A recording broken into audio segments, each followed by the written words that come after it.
What if I told you that the Wild West didn't look like a John Wayne movie, that medieval torture chambers were mostly empty, and that the most famous gesture in Roman history never happened?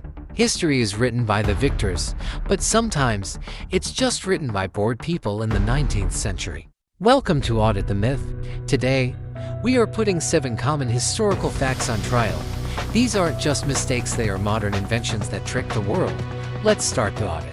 The Iron Maiden, the ultimate symbol of medieval brutality, a coffin with spikes on the inside. Terrifying, right? But here is the evidence. There are 0 records of this device existing in the Middle Ages. No blueprints, no victim accounts. The first one ever found was built in the early 1800s, hundreds of years after the Middle Ages ended. It was likely created by museum curators to shock visitors and sell tickets. It's not medieval history. It's Victorian theme park horror. The Wild West. You picture a cowboy. You picture a Stetson hat. It's iconic. But look at the actual photos from the 1870s. Billy the Kid, Bat Masterson. They aren't wearing Stetsons. They are wearing bowler hats. The bowler hat or derby was sturdy and didn't blow off in the wind. The giant cowboy hat we know today was popularized by Buffalo Bill's Wild West show later on. Real cowboys dressed more like Charlie Chaplin than John Wayne. The Colosseum. A gladiator is on his knees. The crowd screams. The emperor gives a thumbs down to order his death. This entire concept comes from one painting in 1870 called Paulus Verso.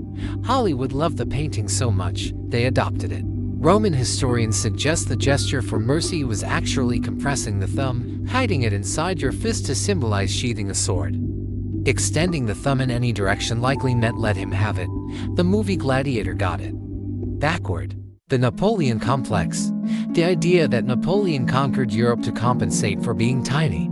Napoleon was recorded as 5 feet 2 inches at his death, but that was in French inches, which were longer than British inches. In modern measurements, he was about 5 feet 7. That was actually slightly taller than the average Frenchman of his time. The short myth was British propaganda designed to make a scary enemy look ridiculous. And clearly, it worked. The Blood Eagle. The most gruesome execution method in Viking sagas, where the ribs were open like wings. Historians have audited the texts, and there is a problem. The descriptions are vague and poetic. Many scholars now believe the blood eagle was never a real ritual, it was likely just a mistranslation of bad poetry describing birds scavenging a battlefield. We turned a metaphor into a torture method. The idea that medieval people used heavy spices to hide the taste of rotting meat. Think about this logically. In the Middle Ages, spices like pepper and cinnamon were incredibly expensive, sometimes worth more than gold.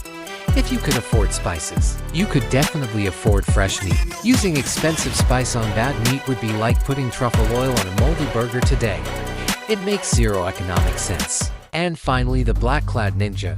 As we audited in a previous video, real ninjas didn't wear black uniforms to blend into the night.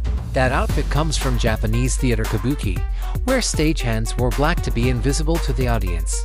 Real ninjas wore disguises: farmers, monks, merchants. Looking like a ninja is the worst way to be a ninja. So, the Iron Maiden is fake, cowboys wore bowler hats, and Napoleon was average height. Which one of these lies did you believe the longest? Let me know in the comments below. And if you want to see the full audit on the ninja myth,